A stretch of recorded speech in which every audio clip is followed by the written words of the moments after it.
कहाँ मर गई? मेरे जूते पॉलिश क्यों नहीं हुए अभी तक? और मेरी घड़ी कहाँ है? कितनी बार बोला है मेरा सारा सामान सुबह सुबह ही एक जगह पर रख दिया करो। जी, मैंने सारा सामान वही टेबल पर रख दिया है जी, आप ठीक से देखिए। एक बार बोल दिया ना कि मुझे नहीं मिल रहा तो समझ नहीं आता, और ऊपर से जबान लड़ाती हो। अनिल राखी के एक जोरदार थप्पड़ लगाता है और राखी बेचारी बस वहां खड़ी रोती ही रहती है। कुछ ही देर में अनिल भी तैयार होकर ऑफिस के लिए निकल जाता है। ये सब उन दोनों का बेटा सोनू दरवाजे के पीछे छुपकर देख रहा था। अनिल के जाते ही वो अपनी माँ को चुप करवाने के लिए आता है। माँ, तुम रो मत, पापा बहुत बुरे हैं जो तुम्हारे ऊपर हाथ उठाते हैं और प्यार भी नहीं करते। हम यहाँ से कहीं दूर चलते हैं, पापा से बहुत दूर। मैं ना तुम्हारा वहां पर ध्यान रखूंगा। राखी सोनू की नादानी वाली बातें सुन के मुस्कुराती है। सोनू अभी बस 7 साल का है और अभी से अपनी माँ का ध्यान रखने की बात कर रहा है। बेटा, किसने कहा पापा हमसे प्यार नहीं करते? वो तो बस कभी कभी गुस्सा हो जाते हैं। वैसे भी जहाँ प्यार होता है वहाँ लड़ाई झगड़े तो होते ही रहते हैं, तो ऐसी बातों के बारे में ज्यादा नहीं सोचते। राखी एक सांवली और कम पढ़ी लिखी औरत थी, पर अनिल को पढ़ी लिखी और मॉडर्न बीबी चाहिए थी। वो तो उसने शादी बस अपने माँ बाप का मन रखने के लिए कर ली थी, पर राखी एक बहुत संस्कारी औरत थी। अपने पति और बच्चे का बहुत अच्छे से ध्यान रखती थी, पर अनिल को उसकी बिल्कुल भी कदर नहीं थी। वो उसको बेइज्जत करने का कोई भी मौका नहीं छोड़ता था। ऐसे ही एक दिन अनिल के दोस्त सूरज और श्वेता अनिल से मिलने आते हैं। अनिल उनको घर के अंदर ले आता है। क्या अनिल यार, तुझसे तो रोज मिलना होता ही है, आज हमें भाभी से मिलवा दे। तुझे कितनी बार बोला, लेकिन तू मिलवाता ही नहीं। पता नहीं भाई किस बात की शर्म आती है तुझे हमें भाभी से मिलवाने में। हाँ अनिल भैया, आज तो हम भाभी से मिलकर ही जाएंगे। भाई हम भी तो देखे हमारे अनिल की हॉट बीबी। भाई बड़ी तारीफ करते हो अपनी बीबी की, आज मिल भाभी दो। उफ यार, तुम लोग ना बस गलत टाइम पर आ गए हो। वो कल ही मायके गई है, अगर कल आए होते तो शायद मिल भी लेते, पर अभी तो नामुमकिन है। तुम लोग बैठो, मैं तुम्हारे लिए नाश्ता मंगवाता हूँ। राखी कहाँ गई? दिखता नहीं मेहमान आए हैं, इनके लिए बढ़िया सा कुछ चाय नाश्ता लेकर आओ।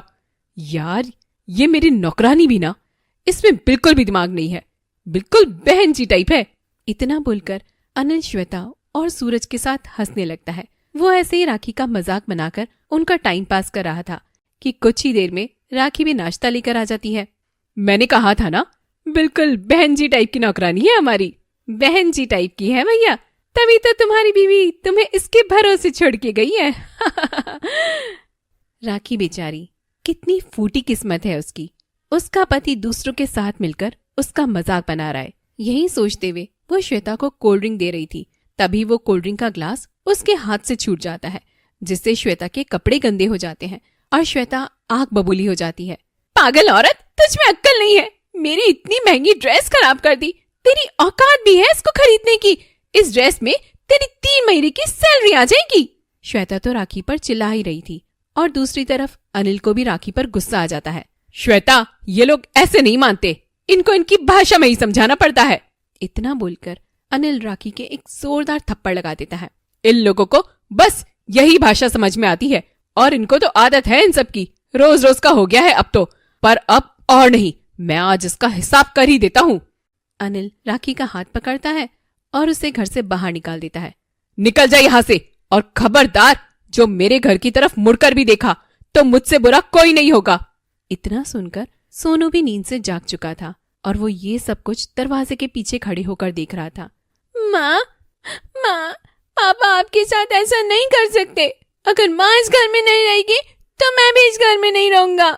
सोनू की बात सुनकर श्वेता और सूरज भी समझ जाते हैं कि अनिल उनसे झूठ बोलता था अपनी बीबी के बारे में। जिसे वो नौकरानी बोलता था, असल में वही उसकी बीबी है। इसका मतलब अनिल, तुम हमसे झूठ बोलते हो? जिसे तुम नौकरानी बोलते हो वही तुम्हारी बीबी है? चलो सूरज, ऐसे झूठे आदमी के साथ हमें कोई दोस्ती नहीं रखनी जो अपनी बीबी को ही नौकरानी बोलता है। इतना बोलकर सूरज और श्वेता वहां से चले जाते हैं। आज पहली बार अनिल की किसी ने बेइज्जती की थी और बेइज्जती के बदले वो सोनू और राखी दोनों को घर से निकाल देता है। तुम दोनों की वजह से मेरे दोस्त मेरी बेइज्जती करके चले गए। अब इस घर में कदम भी मत रखना। अब मैं दूसरी शादी कर लूंगा और मेरी होने वाली बीबी बहुत ज्यादा मॉडर्न और सुंदर होगी। बेचारा सोनू और राखी इतनी ठंड में बेघर हो गए थे। अब उनके पास रहने की कोई जगह भी नहीं थी और ऊपर से इतनी ठंड, चारों तरफ बर्फ ही बर्फ।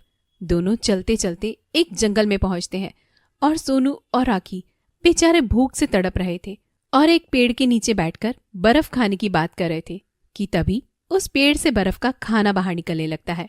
माँ, माँ देखो ये क्या है, बर्फ से भरा खाना, और वो भी पेड़ के अंदर से। कहीं ये सपना तो नहीं है माँ? नहीं बेटा, ये कोई सपना नहीं लगता है, ये जादुई पेड़ है।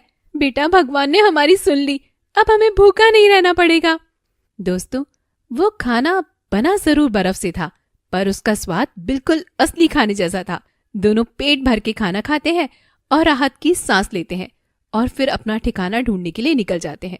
वो चलते चलते एक छोटे से गांव में पहुंच जाते हैं और वहां अपनी झोपड़ी बना के रहने लगते हैं। और दूसरी तरफ अनिल अकेला हो जाता है, उसके दोस्त भी उसे छोड़ देते हैं।